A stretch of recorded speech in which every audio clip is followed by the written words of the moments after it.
അലൈക്കും വറഹ്മത്തുള്ളാഹി വബറകാതുഹു. എല്ലാ സഹോദരന്മാർക്കും മുസ്ലിം ലീഗ് പ്രസ്ഥാനത്തിൻ്റെ അഭിവാദ്യങ്ങൾ നേരുകയാണ്. പ്രിയപ്പെട്ട അധ്യക്ഷൻ സിറാജ്, വേദിയിലുള്ള എൻ്റെ ബഹുമാന്യ സഹപ്രവർത്തകനും സുഹൃത്തുമായ ജനാബ് ടി ഇസ്മായിൽ അടക്കമുള്ള നേതാക്കളെ, ആദരവുകളും സ്നേഹങ്ങളും നിറഞ്ഞ സഹോദരന്മാരെ, പ്രിയപ്പെട്ട സുഹൃത്തുക്കൾ, വളരെ വിശദമായ ഒരു പ്രസംഗത്തിന് ഇനി സന്ദർഭമില്ല എന്ന് നിങ്ങൾക്ക് എല്ലാവർക്കും അറിയാം. കേരളത്തിൻ്റെ ബഹുമാന്യനായ chief whip Shri PC George മുതൽ എൻ്റെ അഭിവന്യ സുഹൃത്ത് ജനാബ് ടി ഇസ്മായിൽ വരെ ഈ സമ്മേളനത്തിൻ്റെ പ്രമേയമായി നിങ്ങൾ ഉയർത്തിപ്പിടിച്ച മുദ്രാവാക്യത്തിൻ്റെ വിശദാംശങ്ങൾ ഇവിടെ പ്രതിപാദിച്ചു കഴിഞ്ഞിരിക്കുകയാണ്. ടി ഇസ്മായിൽ പറഞ്ഞു വെച്ചിടത്ത് നിന്ന് ഞാൻ തുടങ്ങുന്നു. മാർക്സിസ്റ്റ് പാർട്ടിക്ക് കേരളീയ ജനാധിപത്യത്തിൽ ഒരിടമുണ്ട്. ആ ഇടം മാർക്സിന്റെ മനുഷ്യസ്നേഹപൂർണമായ ആദർശം ഉയർത്തിപ്പിടിക്കുന്ന ഒരു പ്രസ്ഥാനത്തിനുള്ളതാണ്. അതല്ലാതെ സ്റ്റാലിനെ മനസ്സിൽ പ്രതിഷ്ഠിക്കുകയും ആ സ്റ്റാലിൻ ശരീരത്തിലേക്ക് കയറുന്നതോടെ ഹൃദയം പടിയിറങ്ങുകയും ചെയ്യുന്ന പിണറായി വിജയന്മാരുടെ, ജയരാജന്മാരുടെ, MA ബേബിമാരുടെ ഒരു പ്രസ്ഥാനത്തിനല്ല കേരളത്തിലിടമുള്ളത്. കമ്മ്യൂണിസ്റ്റ് പ്രസ്ഥാനം എന്തുകൊണ്ട് TP ചന്ദ്രശേഖരനെ ഇങ്ങനെ കൊല്ലുന്നു, എന്തുകൊണ്ട് ഷുക്കൂറിനെ ഇങ്ങനെ വധിക്കുന്നു, എന്തുകൊണ്ട് അഫ്സലിനെ വധിക്കുന്നു, എന്തുകൊണ്ട് ജബ്ബാറിനെ കൊല്ലുന്നു, എന്തുകൊണ്ട് റഫീഖിനെ കൊല്ലുന്നു, എന്തുകൊണ്ട് അതുപോലുള്ള ആളുകളെ കൊല്ലുന്നു എന്ന് ചോദിച്ചാൽ നമുക്കെല്ലാവർക്കും അറിയാം. ഈ കമ്മ്യൂണിസ്റ്റ് പ്രസ്ഥാനം ഉയർത്തിപ്പിടിക്കുന്ന നയമെന്ന് പറയുന്നത്, അവരുടെ കാഴ്ചപ്പാടെന്ന് പറയുന്നത്, 1 ദേശീയ വിരുദ്ധമാണ്, 2 ജനാധിപത്യ വിരുദ്ധമാണ്, 3ാമത്തേത് കമ്മ്യൂണിസ്റ്റ് പ്രസ്ഥാനം മാതൃകയായി സ്വീകരിച്ചിട്ടുള്ളത് സഖാവ് സ്റ്റാലിനെയാണ്.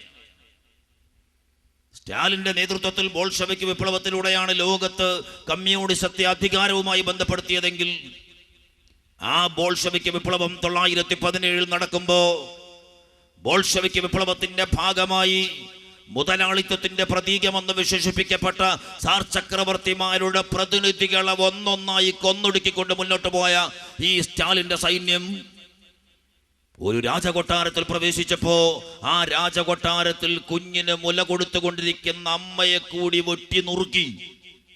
ആ അമ്മയുടെ മുല നുണഞ്ഞുകൊണ്ടിരിക്കുന്ന കുഞ്ഞിന്റെ ചുണ്ടിലേക്ക് ജീവനറ്റുപോയ മാതാവിന്റെ സ്തനത്തിൽ നിന്ന് മുലപ്പാലിന്റെ തുള്ളികൾ വരാതെ വന്നപ്പോ ആ കുഞ്ഞ് അമ്മയുടെ മുലചഞ്ഞെട്ടിൽ നിന്ന് തന്റെ ചുണ്ടിന്റെ പിടിവിടുവിച്ച് വാവിട്ട് നിലവിളിച്ച് കരയാൻ തുടങ്ങിയപ്പോ സ്റ്റാലിന്റെ പട്ടാളം സ്റ്റാലിനോട് ചോദിച്ചു അത്രേ, ഈ കുഞ്ഞിനെ എന്തു ചെയ്യണം? അന്ന് സ്റ്റാലിൻ പറഞ്ഞ മറുപടിയുണ്ട്, ആ കുഞ്ഞിനെ കൊല്ലണം, അത് ഒടുക്കപ്പെടേണ്ട സാമ്രാജ്യത്വത്തിന്റെ അവസാനത്തെ ചിഹ്നമാണ്, അതുകൊണ്ട് ആ കുഞ്ഞിനെ കൂടി കൊന്നേക്കുക എന്ന് കൽപ്പിച്ച സ്റ്റാലിന്റെ വിപ്ലവത്തിൽ നിന്ന് ആരംഭം കുറിച്ചതാണ് അധികാരവുമായി ബന്ധപ്പെട്ട മാർക്സിസ്റ്റ് പ്രസ്ഥാനമെങ്കിൽ ആ മാർക്സിസ്റ്റ് പ്രസ്ഥാനം സോവിയറ്റ് യൂണിയനിൽ സൈബീരിയൻ കാടുകളിലേക്ക് നാടുകടത്തിയ ഗ്യാസ് ചാമ്പറുകളിൽ ചുട്ട് കരിച്ചു കൊന്ന ലക്ഷക്കണക്കിന് മനുഷ്യന്മാർ ചെയ്തു പോയത് ഒരു തെറ്റു മാത്രമാണ്. സ്റ്റാലിൻ വിളിച്ചു പറഞ്ഞ ആദർശത്തെ ഉൾക്കൊള്ളാൻ തയ്യാറായില്ലെന്ന ഒരു തെറ്റു മാത്രം. സ്റ്റാലിൻ ഉയർത്തിപ്പിടിച്ച രാഷ്ട്രീയത്തെ സ്വീകരിക്കാൻ തയ്യാറായില്ല എന്ന ഒരു തെറ്റു മാത്രം. തൻ്റേതല്ലാത്ത ഒരാദർശത്തെ, തൻ്റേതല്ലാത്ത ഒരാശയത്തെ ആര് സ്വീകരിച്ചുവോ അവരെ ഗ്യാസ് ചാമ്പറുകളിൽ ചുട്ട് കരിക്കണമെന്ന്, സൈബീരിയൻ കാടുകളിലേക്ക് നാട് കടത്തണമെന്ന് വിധിച്ചിട്ടുള്ള സ്റ്റാലിൻ ലക്ഷക്കണക്കിന് മനുഷ്യരെ കൊന്നൊടുക്കിയ കഥ, സ്റ്റാലിനു ശേഷം കമ്മ്യൂണിസത്തിന്റെ നേതൃത്വം ഏറ്റെടുത്ത, സോവിയറ്റ് യൂണിയൻ നേതൃത്വം ഏറ്റെടുത്ത സഖാവ് ക്രൂഷ്ചേവ് കമ്മ്യൂണിസ്റ്റ് കോൺക്ലേവിൽ സ്റ്റാലിന്റെ ഭരണകാലത്ത് ഇതാണ് നടന്നത് എന്ന് വിശദീകരിച്ചപ്പോ ആ സമ്മേളനത്തിൽ എഴുന്നേറ്റു നിന്നുകൊണ്ടൊരു സഖാവ് ചോദിച്ചു അത്രേ, അല്ലയോ സഖാവേ, ഇത്രയും തിന്മകൾ സ്റ്റാലിന്റെ നേതൃത്വത്തിൽ സോവിയറ്റ് യൂണിയനിലെ ഭരണകൂടം ചെയ്തു തീർക്കുമ്പോ അങ്ങെന്തുകൊണ്ട് അതിനെതിരെ പ്രതികരിച്ചില്ല എന്നൊരു ചോദ്യം ഉയർത്തിയപ്പോ സഖാവ് ക്രൂഷ്ചേവ് ആ ചോദ്യം ചോദിച്ചതാരെന്ന് മറു ചോദ്യം ചോദിച്ചു അത്രേ. 100 കണക്കിന് കമ്മ്യൂണിസ്റ്റ് നേതാക്കന്മാരിരിക്കുന്ന ആ വേദിയിൽ നിന്ന് ഒരു മനുഷ്യനും എഴുന്നേറ്റ് ആ ചോദ്യത്തിന്റെ പിതൃത്വം ഏറ്റെടുക്കാൻ സന്നദ്ധരാകാതെ ആ സദസ്സ് മഹാമൗനം പാലിച്ചപ്പോ ക്രൂസ്ചേവ് പറഞ്ഞ മറുപടി, എന്തുകൊണ്ടാണോ ഇപ്പോൾ ഈ ചോദ്യം ചോദിച്ചത് ആരെന്ന് ഞാൻ ചോദിച്ച മറുചോദ്യത്തിന് ഉത്തരം പറയാൻ നിങ്ങൾക്ക് എന്തുകൊണ്ട് സാധിക്കുന്നില്ലയോ? അതേ അധൈര്യം തന്നെയാണ് എന്നെ ആ തെറ്റുകളെ വിമർശിക്കാതിരിക്കാൻ നിർബന്ധിച്ചതു എന്ന് സഖാവ് ക്രൂസ്ചേവ് പറഞ്ഞു വന്നത് കമ്മ്യൂണിസത്തിന്റെ ചരിത്രം വായിക്കുന്നവർക്ക് മനസ്സിലാക്കാൻ കഴിയുന്ന സംഗതിയാണ്. ആ കമ്മ്യൂണിസ്റ്റ് പാർട്ടി സോവിയറ്റ് യൂണിയനിൽ നിന്ന് ചൈനയിലേക്ക് കമ്മ്യൂണിസത്തിന്റെ നേതൃത്വം കടന്നു വന്നപ്പോ ആ ചൈനയിൽ സാംസ്കാരിക വിപ്ലവത്തിന്റെ പേരിൽ 5 ലക്ഷം മനുഷ്യരെയാണ് കൊന്നൊടുക്കിയത്. മൗസേത്തുങ്ങിന്റെ നേതൃത്വത്തിലുള്ള 4 സംഘം നേതൃത്വം നൽകിയ മനുഷ്യക്കുരുതിയിൽ 5 ലക്ഷം മനുഷ്യരാണ് ചൈനയിൽ കൊല്ലപ്പെട്ടതെങ്കിൽ ആ ചൈനയിലെ 5 ലക്ഷം മനുഷ്യർ ചെയ്ത തെറ്റെന്തെന്നറിയണ്ടേ നിങ്ങൾക്ക്?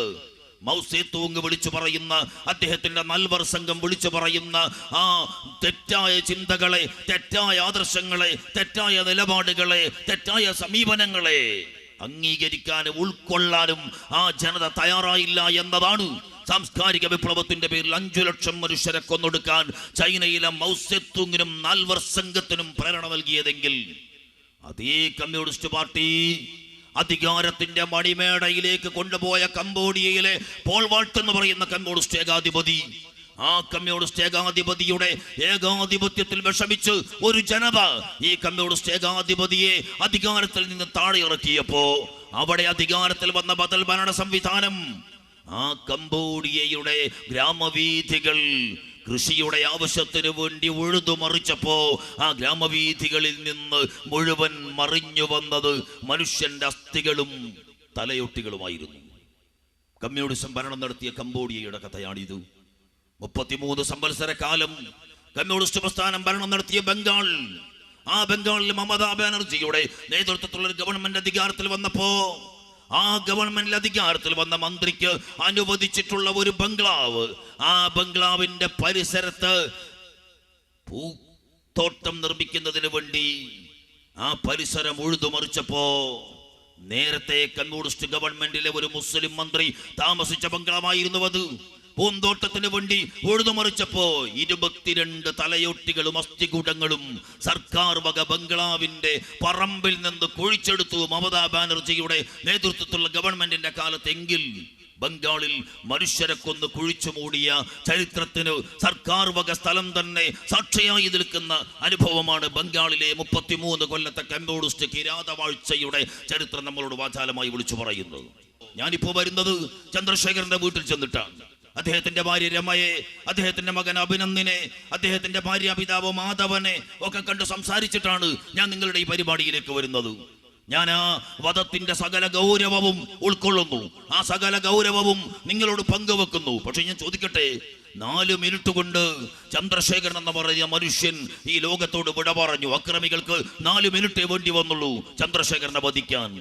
ആ വധിക്കപ്പെടുന്നുവെന്ന ആ ദുഃഖവും ആ സമയത്തെ ആകുലതയും വ്യാകുലതയും ചന്ദ്രശേഖരൻ എന്ന മനുഷ്യൻ 4 മിനിറ്റേ അനുഭവിക്കേണ്ടി വന്നിട്ടുള്ളൂ. പക്ഷെ ഷുക്കൂർ എന്ന് പറയുന്ന 21-കാരൻ, നേരത്തെ ഇവിടെ ആരോ പറഞ്ഞല്ലോ, ഒരു ഹർത്താൽ നടന്നപ്പോ ഷുക്കൂറിന്റെ മനസ്സ് വേദനിച്ചത് ഞാൻ ട്യൂഷൻ എടുക്കുന്ന 40 കുട്ടികളുടെ ഇന്നത്തെ ട്യൂഷൻ മുടങ്ങിപ്പോയല്ലോ എന്നതിനെ കുറിച്ചായിരുന്നു അത്രേ. ആ നാട്ടിൽ ഒരു അക്രമം നടന്നപ്പോ അക്രമമാണോ രാഷ്ട്രീയത്തിന്റെ വഴി എന്നായിരുന്നു അത്രേ തന്റെ സഹപ്രവർത്തകരോട് ഷുക്കൂർ ചോദിച്ചത്. തന്റെ ഡയറിയുടെ താളുകളിൽ ഷുക്കൂർ എഴുതി വെച്ച വാക്കുകൾ, അയലത്തെ വാസന്തി തന്നെയല്ലേ, എന്റെ സഹോദരി തന്നെയല്ലേ അയലത്തെ വാസന്തി എന്ന് ചോദിക്കുന്ന ചോദ്യം എഴുതി വെക്കാൻ കഴിഞ്ഞ ഒരു ഹൃദയാലുവായ മനുഷ്യൻ, ഒരു ഹൃദയാലുവായ ചെറുപ്പക്കാരൻ. അവിടുത്തെ വൃദ്ധന്മാർക്ക്, അവിടുത്തെ വിധവകൾക്ക്, അവിടുത്തെ ഭർത്താക്കന്മാരില്ലാത്ത, അച്ഛനില്ലാത്ത മക്കളുടെ അമ്മമാർക്ക്, അവിടുത്തെ കർഷക തൊഴിലാളികൾക്ക്, അവിടുത്തെ വികലാംഗർക്ക് സർക്കാരിൽ നിന്ന് ലഭിക്കേണ്ട ആനുകൂല്യങ്ങൾ എത്തിച്ചു കൊടുക്കുന്നതിന് ബന്ധപ്പെട്ട അപേക്ഷാ ഫോറങ്ങൾ വാങ്ങി അത് സ്വയം കൈപ്പട കൊണ്ട് പൂരിപ്പിച്ച് ബന്ധപ്പെട്ടവരുടെ ഒപ്പ് വാങ്ങി ഏത് അധികാര കേന്ദ്രത്തിലാണോ സമർപ്പിക്കേണ്ടത് ആ അധികാര കേന്ദ്രത്തിൽ മുഴുവൻ രേഖകളുമായി സമർപ്പിച്ച് അവർക്ക് ഈ ആനുകൂല്യങ്ങൾ എത്തിച്ചു കൊടുക്കാൻ പാടുപെട്ട ഒരു ചെറുപ്പക്കാരൻ. അന്യന്റെ സുഖം എന്റെ സുഖം പോലെ, അന്യന്റെ ദുഃഖം എന്റെ ദുഃഖം പോലെ ഏറ്റെടുക്കാൻ കഴിയുന്ന മാനവികതയുടെ ഉദാത്തമായ മുഖത്തെ ഉയർത്തിപ്പിടിച്ച ഒരു ചെറുപ്പക്കാരൻ. ആ ചെറുപ്പക്കാരൻ 2 മണിക്കൂർ നേരമാണ് സഹോദരങ്ങളെ മരണത്തെ മുഖാമുഖം കണ്ടു നിന്നത്. അക്രമികൾ വാളോങ്ങി വിചാരണ നടത്തി, ഫോട്ടോ എടുത്ത് MMS അയച്ച് ഏത് യജമാനന്മാരിൽ നിന്നാണോ കൽപ്പന വരേണ്ടത്, ആ കൽപ്പന വരേണ്ട യജമാനന്മാരുടെ കൽപ്പന വരാൻ കാത്തു നിൽക്കുമ്പോ ഈ ശുക്കൂർ എന്ന് പറയുന്ന ചെറുപ്പക്കാരനുണ്ടല്ലോ, ആ ചെറുപ്പക്കാരന്റെ ഹൃദയം മതിക്കുന്നത് ഞാൻ കൊല്ലപ്പെടാൻ പോകുന്നുവെന്ന ഒരു അറിവിനു നേരെയാണ്. ആ ഹൃദയം ഇടിക്കുമ്പോ ആ ഹൃദയത്തിന്റെ ചലനങ്ങളിൽ സ്പന്ദിക്കുന്നത് ഞാനിതാ കൊല്ലപ്പെടാൻ പോകുന്നുവെന്ന ഒരു അറിവാണ്.